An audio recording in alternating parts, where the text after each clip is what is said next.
মালিক আল্লাহ পবিত্র কোরআন শরীফের মধ্যে 30 পারা কোরআন 114টি সূরার শুরুতে সূরা ফাতিহা নাম করেছে। আল্লাহ পাক এই সূরার মধ্যে এমন ভাবে সাজিয়েছে, এই 7টি আয়াতের মধ্যে আল্লাহ পাক প্রথম 3টি আয়াতের মধ্যে আল্লাহর প্রশংসা এনেছে,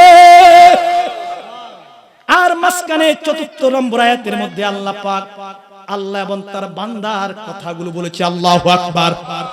শেষের 3টি আয়াতের মধ্যে আমাদের যত আবদার, যত চাহিদা আল্লাহর দরবার থেকে আমরা যা পাবো জানিব, এই সকল কথাগুলো মালিকের দরবারে বলে দিয়েছি। এই সূরার নাম হলো সূরাতুল ফাতিহা। অর্থ হলো প্রারম্ভিকা, অর্থ হলো উপস্থাপনা, অর্থ হলো যেই সূরার মাধ্যমে আল্লাহ পাক পবিত্র কোরআন শুরু করেছে সেই সূরার নাম হলো সূরাতুল ফাতিহা। এই সূরার নাম হলো সূরাতুল কিরাত, সূরাতুস সালাহ। যেই সূরা ছাড়া কোনো নামাজ হয় না, লা সালাতা লিমান লাম ইয়াকরা বিফাতিহাতিল কিতাব। সূরা ফাতিহা ছাড়া কোনো নামাজ আল্লাহর দরবারে গ্যারান্টেড কবুল হয় না। আল্লাহু আকবার। এই সূরার নাম হলো সূরাতুল কানজ। কানজ শব্দের অর্থ হলো ধনভাণ্ডার। যেই সূরার মধ্যে আল্লাহ পাক মালিক আল্লাহ গোটা জগতের ধনভাণ্ডার রেখেছে, এই সূরাটার নাম হলো সূরাতুল ফাতিহা। আল্লাহু আকবার বলুন। এখন বলবো এই সূরার কি নাম হবে?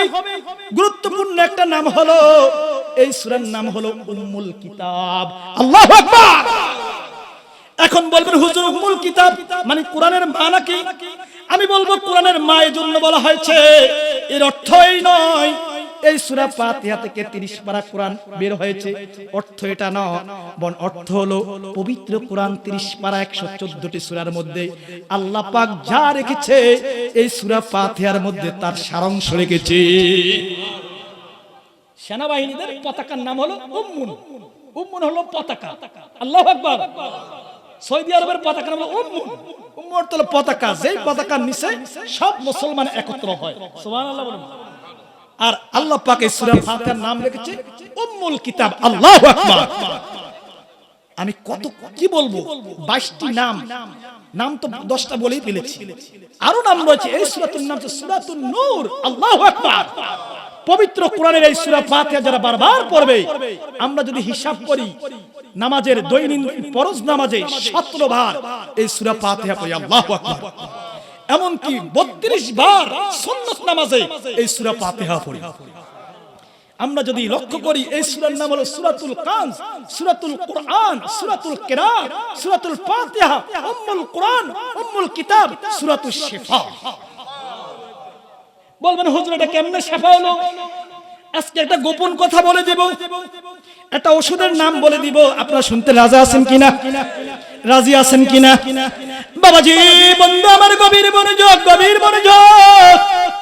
কোন ব্যক্তি যদি কঠিন রোগে আক্রান্ত হয়ে যায়, কঠিন ফিভারে আক্রান্ত হয়ে যায়, ডাক্তারের দ্বারা সমাধান হয় না, হেকিমের দ্বারা সমাধান হয় না, ওষুধের দ্বারা রোগ সমাধান হয় না। লন্ডন, আমেরিকা এবং ইউনিভার্সিটির বিভিন্ন জায়গার মধ্যে ঘোরাফেরা করে, ডাক্তারের দ্বারা সমাধান হয় না।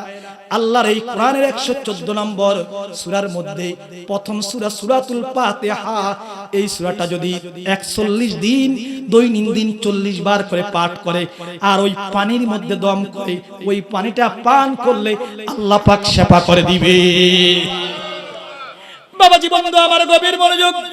এখন বলবেন হুজুর তাহলে এই বড় বড় পিশাবরা, বড় বড় ওলি আল্লাহরা, বড় বড় আলেমরা, বড় বড় হুজুররা যেই সূরা পড়ে পানির মধ্যে ফুৎকার মারে, এই গোপন কথাটা বলে দিতাম। এই সূরাটার নাম হলো সূরাতুল ফাতিহা। সুবহানাল্লাহ বলুন। শুধু তাই নয়, এখন বলবেন হুজুর এই সূরা যে শিফা এটার কি প্রমাণ রয়েছে? বুখারী শরীফের মধ্যে 5007 নম্বর হাদিস। আল্লাহু আকবার। 5007 নম্বর হাদিস, খেয়াল রাখবেন, আমি নাম্বার কিন্তু বলে দিচ্ছি। বুখারী শরীফ 5007 নম্বর হাদিস। আল্লাহ রাসূলের সাহাবী হযরত আবু সাঈদ খুদরী রাদিয়াল্লাহু তাআলা আনহু বিশাল একটা কাফেলা যুদ্ধের ময়দান থেকে ফিরলেন। প্রতিমধ্যে তারা পথের মধ্যে দেখতে পাইলেন অনেকগুলো লোক একত্র হইলেন। একত্র হওয়ার পরে সেই জায়গার মধ্যে এক গ্রামের একটা লোককে সাপে দংশন করেছে। বিষাক্ত সাপে দংশন করার কারণে ওই লোকটা মৃত্যুর মুখে পতিত হলো।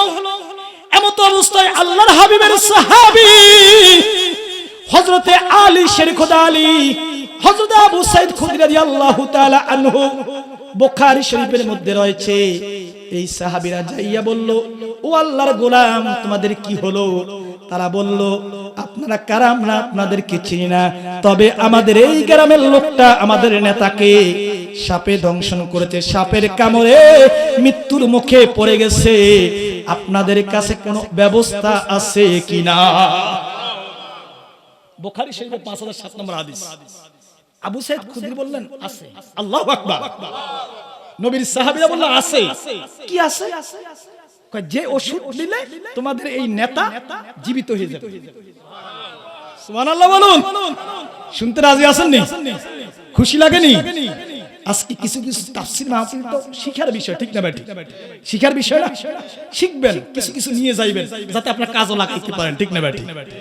বলবেন আমাদের নাতি আমাদের এলাকায় আইছে, আমাদের বাগিনা আমাদের এলাকায় আইছে। আমি আপনাদের বাগিনা না, অনেকের নাতি না, কিছু দেওয়া দরকার আছে না, খাওয়া দরকারও আছে। আছে বাবাজি বন্ধু আমার, বুখারী শরীফের মধ্যে রয়েছে নবীর সাহাবী হযরতে আলী আবু সাঈদ খুদরী রাদিয়াল্লাহু তাআলা আনহু বললেন, তোমাদের নেতাকে আমরা পুৎকার দিয়ে বাঁচাবো, তবে শর্ত হলো তোমরা আমাদেরকে হাদিয়া দিতে হবে। আপনাদের কি হাদিয়া দিব? এই যে বকরি দেখা যায়, এই বকরির একটা পাল আমাদেরকে দিবা কিনা? সুবহানাল্লাহ বলবেন না? ওই নেতা ওই এলাকার সব লোকগুলো বলল, আমাদের নেতাকে বাঁচাতে হবে, নেতা সাপে দংশন করেছে, মৃত্যুর মুখে পতিত হয়েছে। যা হোক, যত বিনিময় হোক, সব কিছুর বিনিময় হলো আমাদের নেতাকে মৃত্যু থেকে বাঁচাতে হবে। আল্লাহু আকবার। হযরত আবু সাঈদ খুদরী রাদিয়াল্লাহু তাআলা আনহু, হযরতে শেরে খোদা আলী নবীর জামাতা বিসমিল্লাহ বলে সূরাতুল ফাতিহা পড়ে একটা ফুৎকার দিলেন, মুখের থুতুটা লাগায়া দিলেন, সঙ্গে সঙ্গে ওই এলাকার নেতা চোখ মেলে দিল। আল্লাহু আকবার। হাজরিন, এ হলো নেতার অবস্থা। আর আজকে আমাদের নেতারা দোয়া কালাম কিছুই পারে না, পারে কিনা? পারে না। আজকে সূরা ফাতিহার মধ্যে বলবো কাদেরকে সম্মান করতে হবে, কাদেরকে সম্মান করা যাবে। আমাদের দেশে কিছু কিছু লোক আছে নেতার সম্মানে কি যেন বলে, অমুকের নেতা, অমুকের ভাই, অমুকের বাবা, অমুক করিয়া লাইছে, সব পাসেকের সম্মান। ঠিক না ভাই? ঠিক না ভাই? ঠিক। পাসেকের সম্মান যখন করায় আল্লাহর আরশ থরথর করে কাঁপে। পাসেকের সম্মান করা যাবে? বাবাজি বন্ধু আমার, গভীর খেয়াল করুন। আমার নবীর সাহাবী হযরতে আবু সাঈদ খুদরী রাদিয়াল্লাহু তাআলা আনহু, নবীজির কলিজার টুকরা, ইসলামের চতুর্থ খলিফা শেরে খোদা আলী সহকারী, যখন বিসমিল্লাহ বলে সূরা ফাতিহা পড়ে পুৎকার দিলেন, সঙ্গে সঙ্গে যার বুকের সঙ্গে ওই লোকটা জীবিত হয়ে যায়। এবার একটা বকরি ফাল দিছে, তারা পথের মধ্যে খাইছে। কয়টা খাইছে? একটা। রাসূলের কাছে যাওয়ার পরে বুখারী হাদিস বলতেছে, রাসূলের কাছে যাওয়ার পর, হুজুর আমরা তো পথের মধ্যে এভাবে কিছু হাদিয়া পাইছি, কি করব এখন? কয় তোমরা খাইছো? কয় হুজুর খাইছি। কয় তোমরা তো কোরআনের সম্মান বাড়াইছো। সুবহানাল্লাহ বলুন। কোরআনের সম্মান বাড়াইছো। এবার ডাক দিয়ে বললেন, তোমাদের কাছে আরো আছে? কয় হুজুর আছে। কয় তাহলে আমারে দাও। আমাকে দাও, আমিও খাবো। আল্লাহু আকবার। তাহাদ্দু তাহাব্বু, হাদিয়া দেওয়া সুন্নাত, নেওয়াও। আজকে একদল বলে হাদিয়া দেওয়া জায়েজ না। আছে না? আছে না? আছে না? নবীর সাহাবী, বুখারী হাদিস, হাদিয়া দেওয়া সুন্নাহ। এবার আসেন লক্ষ্য করি, এই সূরার নাম হলো সূরাতুশ শিফা পাইলাম। এই সূরার নাম হলো সূরাতুল কিরাত, যেই কিরাতটা বারবার পড়া হয়। সুবহানাল্লাহ বলেন তো দেখি, আজ পর্যন্ত এতবার সূরা পড়ি, কোন সময় কি আমাদের মনে খারাপ লেগেছে? সূরা ফাতিহা সাধারণত ফলো কুমড়া প্রত্যেকদিন খাইলে খারাপ লাগে না, পরের দিন খাইলে, 3 দিন 4 দিন, এক সপ্তাহ পরে খাইলে কেমন কেমন লাগে না, মন চায় না। কিন্তু আল্লাহর কোরআন সূরা ফাতিহা এতবার পড়ি, তারপরও মজাই লাগে। এটা কোরআনের মুজিজা। এটা কি কোরআনের? বাবাজি বন্ধু আমার, এটাই কোরআনটা। এই সূরা ফাতিহাটা কখন নাযিল হয়েছে? তা আমাদের জানা দরকার আছে কিনা বাবা, আছে কিনা? মুসলিম শরীফের মধ্যে 1762 নম্বর হাদিস, হাদিসের নাম্বারগুলো বলছি কিন্তু আমি। মুসলিম শরীফের মধ্যে 1762 নম্বর হাদিস, তাফসীর রুহুল মানির মধ্যে রয়েছে, জালালউদ্দিন সুয়ুতির কিতাবের মধ্যে নেন করেছে, সেই কিতাবের মধ্যে রয়েছে মুসলিম শরীফে 1762 নম্বর হাদিস। আল্লাহর হাবিবের দরবারে হযরতে জিবরাইল আগমন করলেন। আসা মাত্রে আমার নবী তার মজলিসে বসা, সাহাবীরা বসা। আল্লাহু আকবার। আমার নবীর সাহাবীরা বসা, এমন সময় আমার নবী আসমান থেকে একটা দরজা খোলার আওয়াজ পাইলেন। আসমান থেকে দরজা খোলার আওয়াজ পাওয়ার সঙ্গে সঙ্গে আমার নবী ডাক দিয়ে বললেন, জিবরাইল, এত বিকট আওয়াজ আর জীবনে কখনো শুনি না, এই আওয়াজটা কিসের? হযরত জিবরাইল ডেকে বললেন, ইয়া রাসূলুল্লাহ, ওয়া হাবিবাল্লাহ,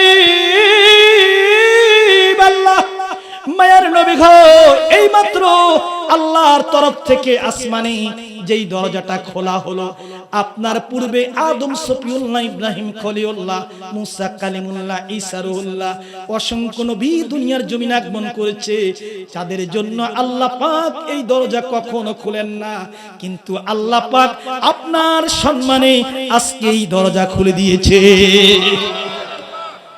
এই কথা বলা মাত্রই জিবরাইল এই কথা বলতে দেরি, এমন সময় এট এ টাইমের মধ্যে আল্লাহর তরফ থেকে একজন রহমতের ফেরেশতা আমার নবীর কদমে হাজির হয়ে যায়।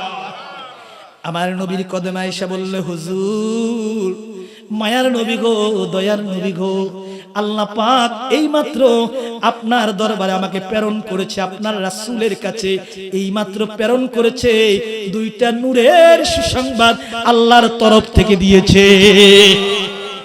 মুসলিম শরীফের মধ্যে 1762 নম্বর হাদিসের মধ্যে আমার আল্লাহর পক্ষ থেকে জিবরাইল একজন নূরের ফেরেশতা এসে বলল, হুজুর, আল্লাহর তরফ থেকে দুইটা নূরের সংবাদ দিয়েছে। এক নাম্বার নূরের সংবাদ হলো, আজকে থেকে যেই দরজাটা খোলা হলো, কিয়ামতের আগে এই দরজাটা আর কখনো বন্ধ হবে না।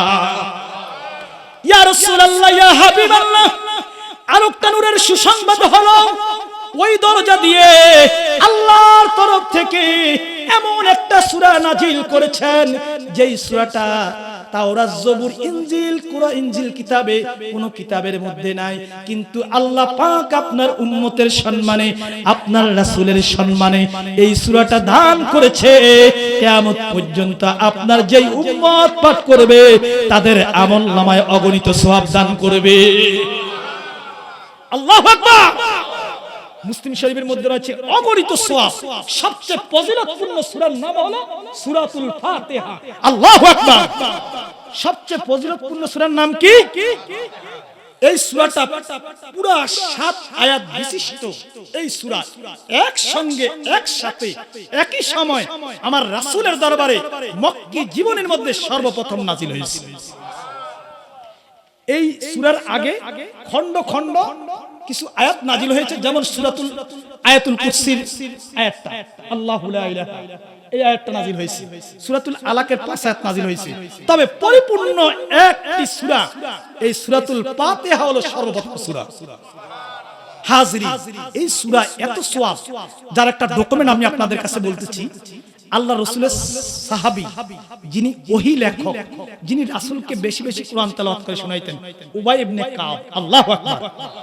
নাম শুনছেন না? এই উবাই ইবনে কাব, তার ব্যাপারে তিরমিজির 3383 নম্বর হাদিস রয়েছে তিরমিজি শরীফে। এই উবাই ইবনে কাব একদিন মসজিদেতে বসা ছিলেন, মসজিদে নববীতে। আমার রাসূল ঢুকলেন মসজিদে নববীতে। তিরমিজির হাদিস 3383 নম্বর হাদিস। রাসূলের কাছে উবাই ইবনে কাবের কাছে আসা মাত্র বলে, উবাই, আমি কি তোমাকে এমন একটা সূরা সুসংবাদ দিব নাকি, যেই সূরাটা আল্লাহ পাক পবিত্র কোরআনের 30 পারার 114টি সূরার চাইতে ফজিলতপূর্ণ। এবার উবাই ইবনে কাব সঙ্গে সহ দীর্ঘক্ষণ বসেছিলেন।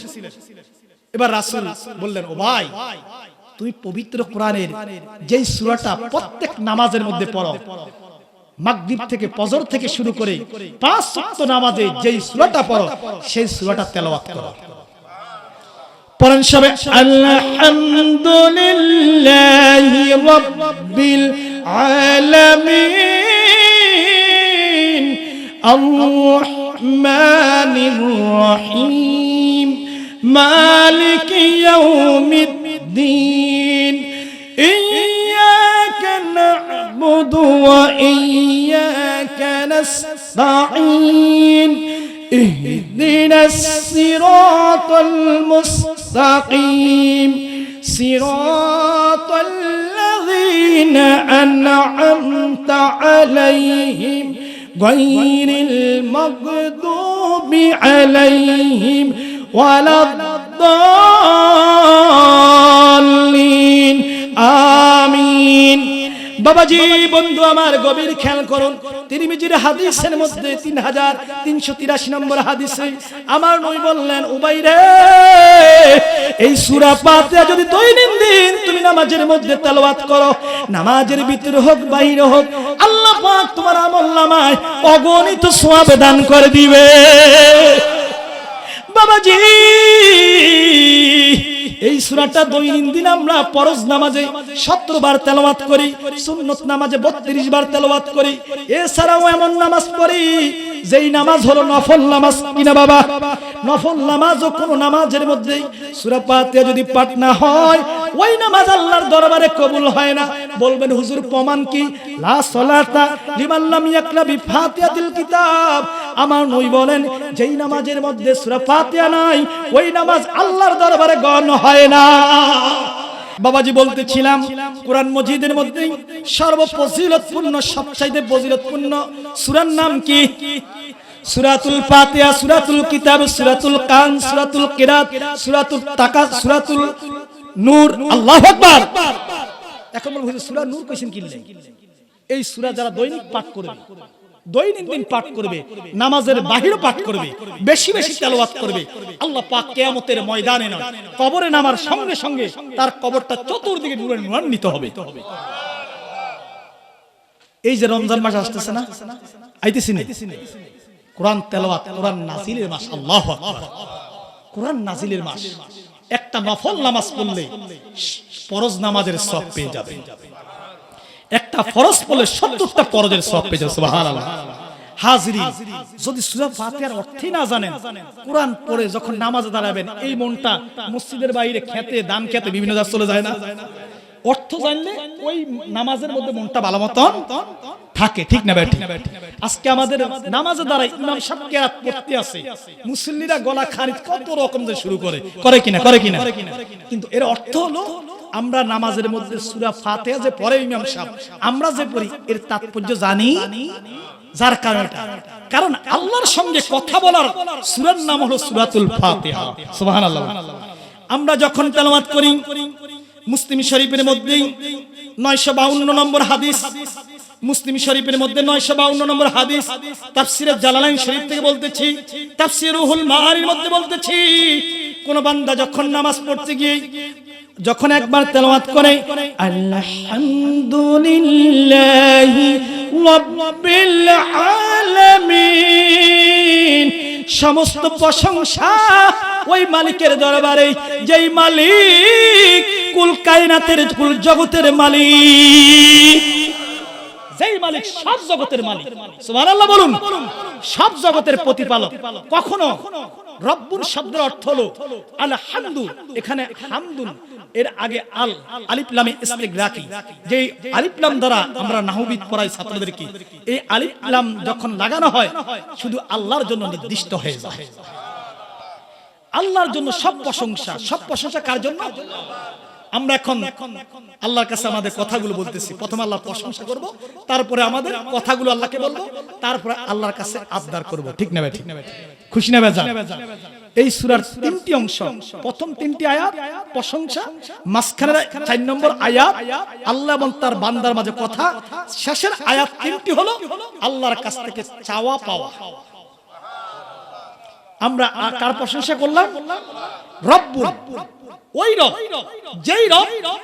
আমি যদি আপনাদেরকে বলি রব কিভাবে বুঝাবো? যাহার যখন যা কিছু প্রয়োজন চাহিবার আগে যিনি পুষিয়ে দেন তার নাম রব। কথা বুঝতে পারছেন? যাহার যখন যা কিছু প্রয়োজন চাইবার আগে, পাওবার আগে, চাইবার আগে, আপনার আগে যিনি পুষিয়ে দেন তার নাম হলো রব। কি আল্লাহর কাছে কোনো কিছু, যেমন সমুদ্রের গভীরে যে মাছটা আছে তার খাবার পুষিয়ে দেয় কি? আপনারা মনে করেন একটা জগতের সে আর বড় জগৎ নাই? আছে কি না? এই পৃথিবীর আসমান জমিনের মাঝখানে যে একটা জগৎ আছে, এই জগতের দূরত্ব হলো 500 বছরের রাস্তা। আল্লাহু আকবার। আবার এই আসমান থেকে দ্বিতীয় আসমানে, প্রথম আসমান থেকে দুনিয়া আসমান থেকে দ্বিতীয় আসমানের দূরত্ব হলো 500 বছর, দ্বিতীয় আসমান থেকে চতুর্থ আসমান, এবং প্রত্যেক আসমানের মাঝখানে 500 বছরের রাস্তা। নাম সুবহানাল্লাহ। এমনি করে যদি লক্ষ্য করি, এই জগতের মতো হাজার আল্লাহ পাকের দরবারে অসংখ্য জগৎ রয়েছে। আল্লাহু আকবার। এই পৃথিবীর চাইতে আল্লাহ কেমন রব, কোন জগতের রব, এটা বুঝাচ্ছি আপনাদেরকে। এই পৃথিবীর মতো 13 লক্ষ গুণ বড় হলো সূর্য। সুবহানাল্লাহ বলুন। পৃথিবীর চাইতে 13 লক্ষ গুণ বড় কি? সূর্য। আবার সূর্যের মতো এই রকম লক্ষ লক্ষ সূর্যকে গিলিয়ে খেলতে পারে, গিলিয়ে খাইতে পারে ভূমণ্ডলে এমন অসংখ্য নক্ষত্র আছে। আল্লাহু আকবার। যেই নক্ষত্র এক নিমিষের মধ্যে লক্ষ লক্ষ সূর্য এক নিমিষে খেয়ে ফেলতে পারে। আল্লাহু আকবার। আবার এখন বলবো হুজুর তাহলে কি তারকা বড়? না, তারকার চাইতে বড় হলো গ্যালাক্সি, ব্ল্যাক হোল। আল্লাহু আকবার। সৌরজগতের মধ্যে এমন কিছু ব্ল্যাক হোল রয়েছে, যে ব্ল্যাক হোল পৃথিবীর জমিনের মতো এইরকম অসংখ্য জগৎটাকে এক মুহূর্তে খেয়ে ফেলতে পারে। আল্লাহু আকবার। সূর্য থেকে পৃথিবীর আলো পৌঁছাইতে সময় লাগে 8 মিনিট 32 সেকেন্ড। প্রতি আলোর গতি হলো 1,86,000 মাইল। আল্লাহু আকবার। তাহলে চিন্তা করেছে আল্লাহ পাক সমস্ত জগতের মালিক, সব জগতের খাবার পুষিয়ে দেন কে? সব জগতের মালিক কে? সেই আল্লাহর প্রশংসা করছে। আলহামদুলিল্লাহ রাব্বিল আলামিন। বিশ্ব জগতের পালন কর্তা, তার প্রশংসা করতেছি। সুবহানাল্লাহ। আল্লাহ পাক বলেন, বান্দা যখন এই কথাটা বললো, জবান নেড়ে নেড়ে নামাজের মধ্যে যখন আমার এই প্রশংসাটা করলো, আমি আল্লাহ সঙ্গে সঙ্গে বলি হামিদানি আবদি। ও আল্লাহ, ও আমার বান্দা, তুমি আমার প্রশংসা করতেছো। বান্দা কি চাও আমার কাছে? আল্লাহু আকবার। মুসলিম শরীফের মধ্যে 904 নম্বর হাদিস। বান্দা যখন এই কথাটা বলে, আল্লাহ কয় হামিদানি আবদি, ও বান্দা আমার প্রশংসা কর। এই প্রশংসা করতে দেরি, এমনি সময়ের মধ্যেই আমরা যখন তেলাওয়াত করি আর-রহমানির রহিম, দয়াময় করুণা মেহেরবান আল্লাহ। আল্লাহু আকবার। এই কথা বলতে দেরি আল্লাহ কয় মাসানি আবদি, আমার বান্দা আমার গুণকীর্তন করতেছে। আমার রাসূল কয় এই কথা বলা মাত্র আল্লাহ কয় মাসানি আবদি, আমার বান্দা আমার গুণকীর্তন করতেছে। আমরা যখন বলি আল্লাহ তুমি সেই রহমান, সেই মালিক, মালিকি ইয়াউমিদ্দিন, তুমি হলো বিচার দিবসের কঠিন কিয়ামতের মালিক। যেই দিবসটা হলো 50,000 বছর, যেই দিবসটার পরিমাণ হলো 50,000 বছর, যেই দিনে কেউ কারো কোনো উপকার করতে পারবে না। সন্তান বাবাকে চিনবে না, বাবা সন্তানকে চিনবে না। আপন কলেজার টুকরা নিজের সন্তানগুলো বাবাকে ভুলে যাইবে, সন্তানকে ভুলে যাইবে। ওই দিন শুধুমাত্র আল্লাহর কালাম আপনার উপকার করবে, না আমল করবে। আল্লাহু আকবার। ওই দিন শুধু নবী কামলিওয়ালা আমাদের উপকার করতে পারবে ওই কঠিন কিয়ামতের ময়দানে, যেই দিন আল্লাহ পাক যাকে অনুমতি দিবে তিনি ছাড়া আল্লাহর সেই দরবারে আর কেউ কথা বলতে পারবে না। আবার নয়বান ওই দিনের অবস্থাটা এমন হবে, যেই লোকটার নেক আমল যেমন, সেই লোকটা সেই পরিমাণ গামের মধ্যে হাবুডুবু খাইবে। আল্লাহু আকবার। হযরত আয়েশা প্রশ্ন করলেন, নবী গো, কিয়ামতের ময়দানে আপনি নবী, আমি আয়েশাকে চিনতে পারবেন? আবার নবী ডেকে বললেন, আয়েশা, 3টা কঠিন জায়গা রয়েছে, যেই জায়গার মধ্যে আমি নবী অত্যন্ত বিতৃষ্ণাভাবে ঘোরাফেরা করব, আমি তোমাদের কথা স্মরণ করতে পারবো না। আল্লাহু আকবার। 1 নাম্বার হলো মিজানের গোড়া, এক নাম্বার হলো মিজানের পাল্লা যখন ওজন করা হবে, প্রত্যেক বান্দা আবেগ থাকবে, উদ্বিগ্ন থাকবে, কখন তার নেক আমল ওজন হবে, মিজানের পাল্লা নেকির পাল্লা ভারী হয় কিনা হালকা হয়, এই চিন্তা সে অতিষ্ঠ থাকবে। আয়েশা, ওই কঠিন জায়গার মধ্যে আমি রাসূল তোমাদেরকে কোনো উপকার করব না। দুই নাম্বার হলো যেই সময় কিতাব দিবে তোমাদেরকে আমলনামা দিবে ওই সময়। তিন নাম্বার হলো পুলসিরাতের গোড়ার মধ্যে। এই কথাগুলো বলার পরে আমার নবী বললেন, কিয়ামতের ময়দানে আমি নবী শাফায়াতের প্রথম কান্ডার হব। আল্লাহু আকবার। নবীর শাফায়াত পেতে হলে প্রত্যেকে 5 ওয়াক্ত নামাজ পড়তে হবে কিনা রে বাবা? এই যে রমজান মাস আসছে, আমি আপনাদেরকে বলে দিতে চাই, রমজান মাসে শুধু নামাজ পড়লে হবে, বাকি মাসে নামাজ পড়লেও হবে না, এইরকম ব্যাপার না বাবা। নামাজ সর্বদা ফরজ। 7 বছর থেকে মৃত্যু পর্যন্ত, সুস্থতা পর্যন্ত আপনার জন্য নামাজ ফরজ কিনা? বাবাজি বন্ধু আমার, গভীর মনোযোগ। যেই মাসের মধ্যে কোরআন নাজিল হয়েছে, যেই মাসের মধ্যে আল্লাহর তরফে একটা নফল নামাজ পড়লে ফরজের সওয়াব পাওয়া যায়, যেই মাসের মধ্যে শয়তানকে বন্দী করা হবে, যেই মাসের মধ্যে আমার নবী বলেন আসমানের 7 দরজা খুলে দেওয়া হয়, যেই মাসের মধ্যে জাহান্নামের আযাব বন্ধ করা হয়, ওই মাসের নাম হলো রমজান। কি নামাজ পড়ব তো ইনশাআল্লাহ। আমরা এরপরে মালিকের যখন প্রশংসা করলাম, এবার আমরা আল্লাহর সঙ্গে কথা বলতেছি। ইয়্যাকা না'বুদু ওয়া ইয়্যাকা নাস্তাঈন। আল্লাহ গো, তোমারই একমাত্র ইবাদত করি, ও আল্লাহ তোমারই দাসত্ব করি, তোমারই গোলামি করি, অন্য কারো গোলামি করি না, শুধু তোমার কাছে আমরা সাহায্য চাই। কার কাছে সাহায্য চাইবো? নাকি মাজারের কাছে চাইবো? মাজারের কাছে যাওয়া যায় না স্যার। মাজার উসিলা, ওলি আল্লাহর কাছে আলেম ওলামা উসিলা, কিন্তু মাজারের কাছে চাওয়া যাবে? বাবাজি বন্ধু আমার, এজন্য বলতেছি, এক আল্লাহর কাছে চাইতে হবে, অন্য কারো কাছে চাওয়া যাবে না। আল্লাহর কাছে সাহায্য চাইতে হবে। সব কিছু দেওয়ার মালিক কে? যিনি আমাদেরকে বাঁচান তার নাম কি? যিনি আমাদের হায়াত দেন তার নাম কি? আগামীকালকে কি খাবো তিনি দিবেন কে? এই মালিকের দরবারে আমরা শুকরিয়া আদায় করি, বলে আলহামদুলিল্লাহ।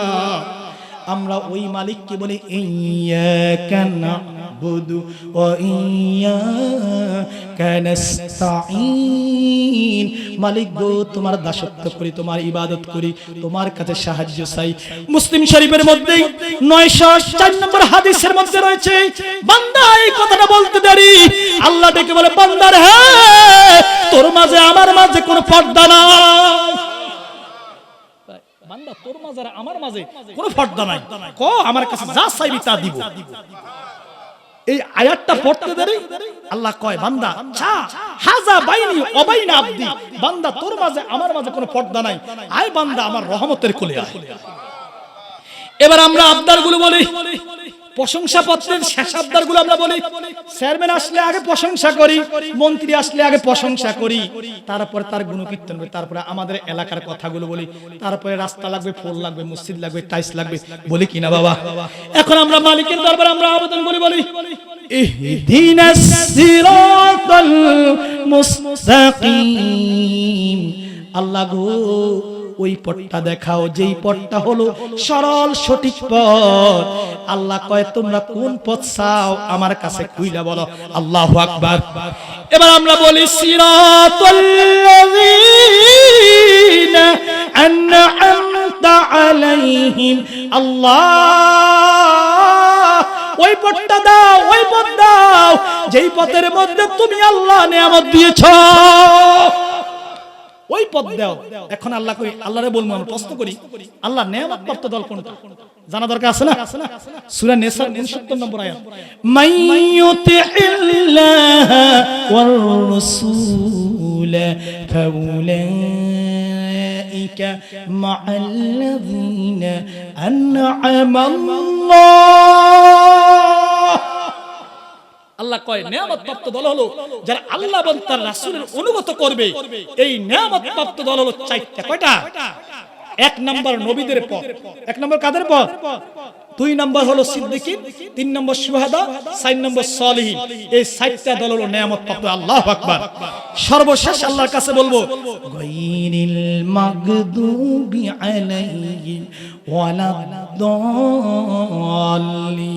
আল্লাহ চাই না ওই পথ, যেই পথ হলো ইহুদি খ্রিস্টানের পথ। চান কিনা বাবা? ইহুদি খ্রিস্টানের পথ আমরা চাই না। আমাদের কাজ কর্মগুলো কার মতো হবে? নবীর মতো হবে কিনা বাবা? আমাদের আমলগুলো কার মতো হবে? নবীজির মতো, নবীর আদর্শের মতো।